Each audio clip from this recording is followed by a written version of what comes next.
42,000 metric ton LPG लेकर आ रहा है भारत। मिडिल ईस्ट में जारी जंग, हॉर्मुज से तेल गैस लाना तंग।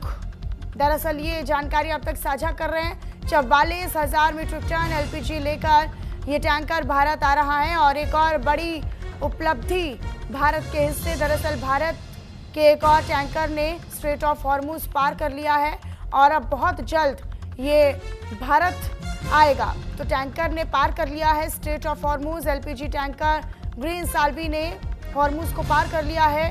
44,000 मीट्रिक टन एलपीजी लेकर भारत आ रहा है ये टैंकर।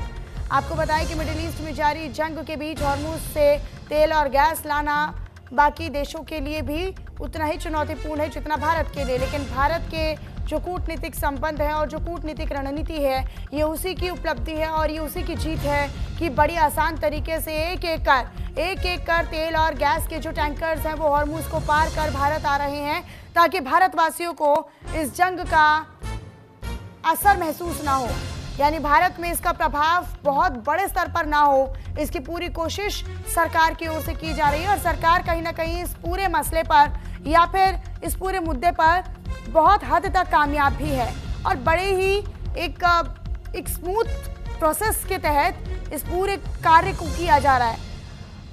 तो तेल और गैस टैंकर हॉर्मुज स्ट्रेट को पार कर रहे हैं एक एक कर। इससे पहले भी कई बड़े टैंकर्स गैस और तेल लेकर भारत आए हैं ताकि यहाँ पर हो रही कमी को पूरा किया जाए, यानी तेल और गैस की जो आपूर्ति है वो बिना रुकावट सुचारू रहे, चलती रहे। तो यही जानकारी अब तक साझा कर रहे हैं। एक और टैंकर ने हॉर्मुज स्ट्रेट को पार कर लिया है।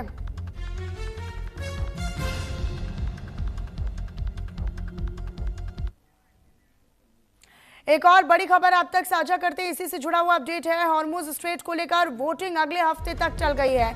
यूएन सिक्योरिटी काउंसिल में प्रस्ताव पर वोटिंग चल गई है। हॉर्मुज में सैन्य कार्रवाई की मांग को लेकर प्रस्ताव, हॉर्मुज खुलवाने के लिए सैन्य कार्रवाई की मांग की जा रही है। प्रस्ताव पर रूस, चीन और फ्रांस वीटो लगा चुके हैं। तो फिलहाल ये एक अहम जानकारी है, बड़ा अपडेट है। हॉर्मुज में सैन्य कार्रवाई की मांग को लेकर प्रस्ताव और हॉर्मुज खुलवाने के लिए सैन्य कार्रवाई की मांग की जा रही है कि अब सैन्य ताकत के साथ और सैन्य कार्रवाई के साथ ही हॉर्मुज को खोला जाए। इस प्रस्ताव पर रूस, चीन और फ्रांस पहले ही वीटो लगा चुके हैं। तो यूएन सिक्योरिटी काउंसिल के प्रस्ताव पर वोटिंग चल गई है। आपको बताएं कि अगले हफ्ते तक ये वोटिंग चली है।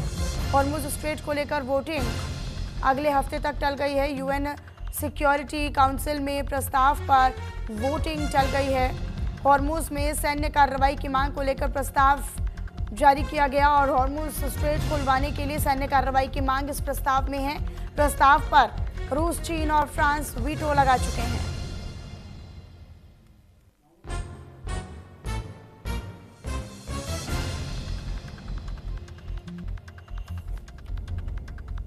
तो मिडिल ईस्ट में जारी जंग को 36 दिन हो चुके हैं और 36 दिन में लगातार वैश्विक असर अब इस युद्ध का दिखाई दे रहा है, जिसको लेकर अब रूस, चीन और फ्रांस जैसे देश पहले वीटो लगा चुके हैं। एक और बड़ी खबर आप तक साझा करते हैं। ईरान के मिसाइल हमलों से नेगेव दहला है। नेगेव के इंडस्ट्रियल जोन में भीषण आग लग गई है। डिमोना न्यूक्लियर रिसर्च सेंटर के पास हमला हुआ है, ऐसी जानकारी है। तो न्यूक्लियर रिसर्च सेंटर के पास हमला होने की खबर मिल रही है। डिमोना न्यूक्लियर रिसर्च सेंटर के पास हमला होने की जानकारी है। अटैक किया गया है, हमला किया गया है। तो इस वक्त की बड़ी खबर आप जान लीजिए, बड़ा अपडेट है, बड़ी खबर है, बड़ी जानकारी। ईरान के मिसाइल हमलों से नेगेव दहल उठा है। नेगेव के इंडस्ट्रियल जोन में आग लग गई है, भीषण आग लगी है। नेगेव के इंडस्ट्रियल जोन में भीषण आग लगी है। डिमोना न्यूक्लियर रिसर्च सेंटर के पास हमला हो गया है।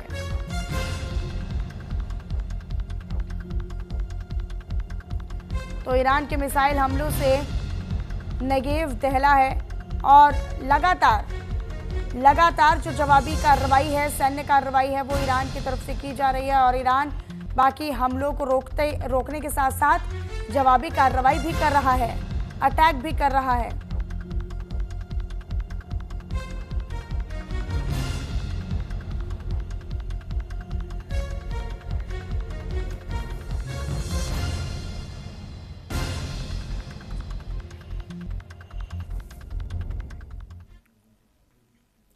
इसी बीच आगे बढ़ते हैं, एक और बड़ी खबर आप तक साझा करते हैं, वो ये कि ईरान जंग पर इजराइल के पीएम ने बड़ा बयान दिया है। यूएस के 7 आतंकवादी शासक पर हमले होंगे।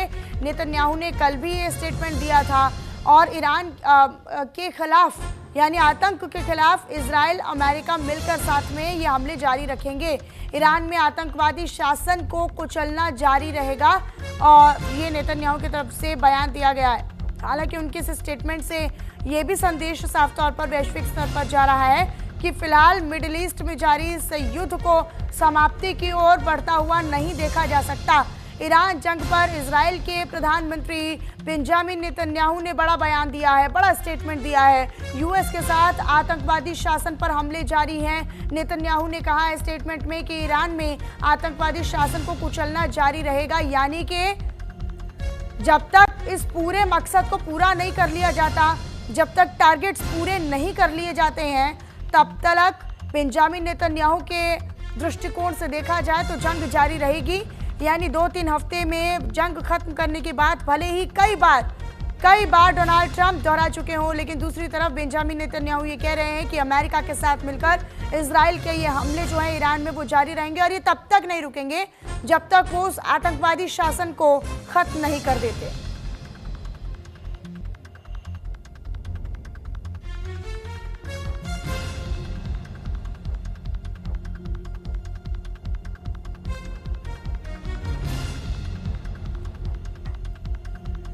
तो ईरान जंग पर इजराइल के पीएम बेंजामिन नेतन्याहू ने यह स्टेटमेंट दिया है जो बड़े संदेश दे रहा है।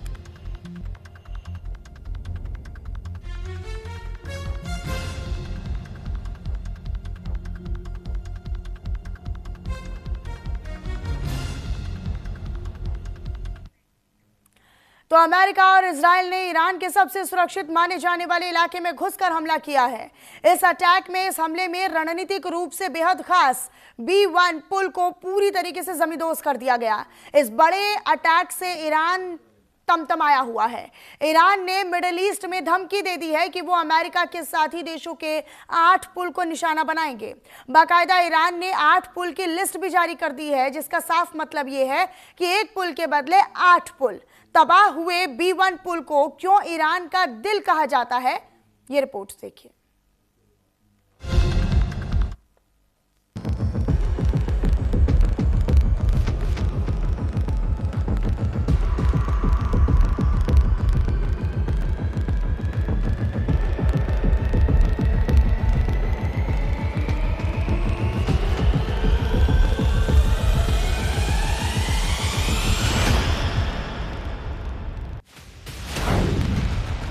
महाजंग का दूसरा महीना, मिडिल ईस्ट में कोहराम मचेगा।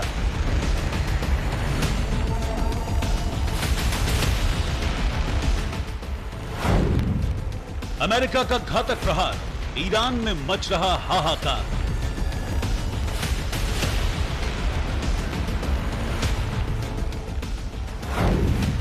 न झुक रहा ईरान, न मान रहा अमेरिका।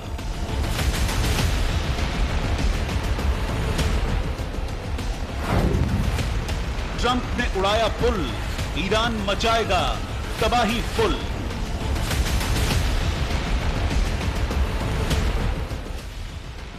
अमेरिका, इजराइल और ईरान के बीच जारी महायुद्ध भयंकर और विध्वंसक होता जा रहा है। एक तरफ ट्रंप 2 से 3 हफ्तों में बड़ा हमला कर ईरान युद्ध से बाहर निकलने के संकेत देते हैं। इन सब के बीच अमेरिका, इजराइल ने ईरान के अल्बोर्ज इलाके में बड़ा मिसाइल अटैक किया। इस हमले में ईरान का B1 पुल तबाह हो गया।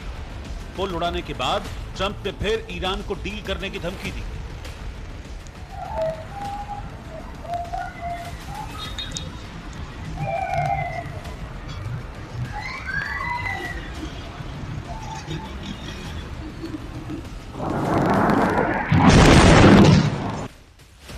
जिस पुल पर ट्रंप ने बारूद बरसाकर उसे उड़ा दिया, उसे ईरान का दिल कहा जाता था। $400 मिलियन की लागत से इस पुल को तैयार किया गया था। तेहरान और कराच को यह पुल जोड़ता था। मिडिल ईस्ट के सबसे ऊंचे पुलों में इसे शुमार किया जाता था। ईरान की इंजीनियरिंग और मजबूती का प्रतीक था। सैन्य गतिविधियों की लाइफ लाइन था यह पुल। पुल टूटने से पूरा ट्रांसपोर्ट सिस्टम बुरी तरह से प्रभावित हुआ है। इस पुल की शुरुआत इसी साल हुई थी। ये करीब 1050 मीटर लंबा और 136 मीटर ऊंचा है। बताया जा रहा है कि हमला इतना तगड़ा था कि पुल के उड़ते ही ईरान के कई महत्वपूर्ण इलाके पूरी तरह से अंधेरे में डूब गए और बिजली ग्रिड ठप पड़ गए।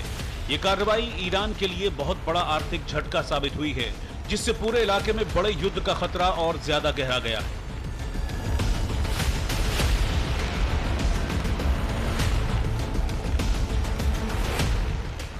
इस बड़े हमले के बाद से ईरान तमतमाया हुआ है।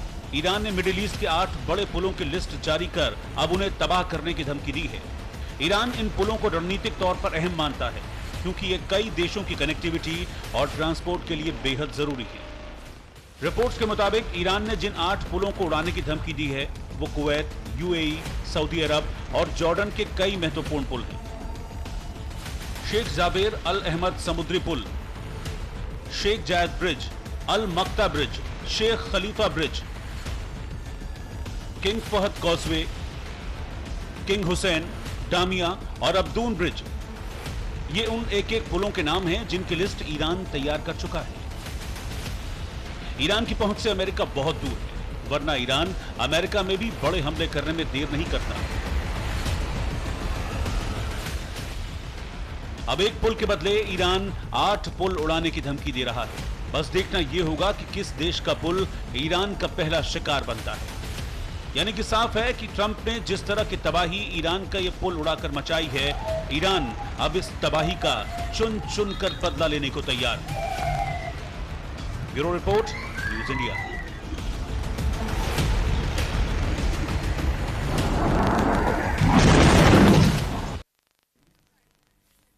और चलिए फिलहाल मेरे साथ इस रिपोर्ट के साथ इस बुलेटिन में इतना ही। आप बने रहिएगा न्यूज इंडिया के साथ। नमस्कार।